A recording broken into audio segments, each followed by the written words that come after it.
एक संत को एक नाविक रोज इस पार से उस पार ले जाता था, बदले में कुछ नहीं लेता था। ये सोचकर कि आखिर संत के पास होता ही क्या है। नाविक स्वभाव से काफ़ी सरल था, पढ़ा लिखा तो नहीं था लेकिन समझ की कमी नहीं थी। साधु रास्ते में ज्ञान की बात कहते हुए उसे कभी भगवान की सर्वव्यापकता बताते और कभी अर्थ सहित श्रीमद् भगवत गीता जी के श्लोक सुनाते। नाविक मछुआरा बड़े ध्यान से सारी बात सुनता और बाबा की बात हृदय में बिठा लेता। एक दिन साधु नाविक को अपनी कुटिया में ले गए और बोले, वत्स, मैं पहले एक व्यापारी था, धन तो बहुत कमाया था लेकिन अपने परिवार को दुख और आपदा से नहीं बचा पाया।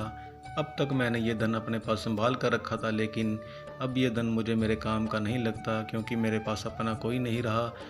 तुम इसे ले लो, तुम्हारा जीवन संवर जाएगा, तेरे जीवन का भला हो जाएगा। नाविक बोला, नहीं बाबा जी, मैं ये धन नहीं ले सकता। मुफ्त का धन घर जाते ही आचरण बिगाड़ देगा, फिर कोई मेहनत नहीं करेगा। आलसी जीवन लोभ लालच और पाप बढ़ाएगा। आप ही ने मुझे ईश्वर के बारे में बताया, इसके बाद वो ईश्वर कई बार मुझे लहरों में भी नज़र आता है। जब मैं उसकी नज़र में ही हूँ तो फिर अविश्वास क्यों करूँ। मैं अपना काम करूँगा और शेष उसी पर छोड़ दूँगा। इसके बाद ये कहानी समाप्त हो गई, लेकिन इस कहानी से हम सबको ये सोचने की ज़रूरत है कि उन दोनों में से वास्तव में असली साधु कौन था। एक वो जिसने दुख आने पर भगवा पहनकर संन्यास ले लिया, धर्म ग्रंथों का अध्ययन किया और याद करके प्रवचन भी देना सीख गया, लेकिन उन वचनों को जीवन में उतारना उसे नहीं आया और न ही वो धन की ममता को छोड़ सका।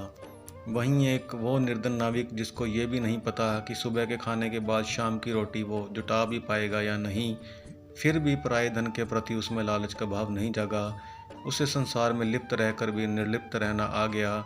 उसने भगवा नहीं पहना, संन्यास नहीं लिया, लेकिन उसका ईश्वरीय सत्ता में विश्वास अडिग हो गया।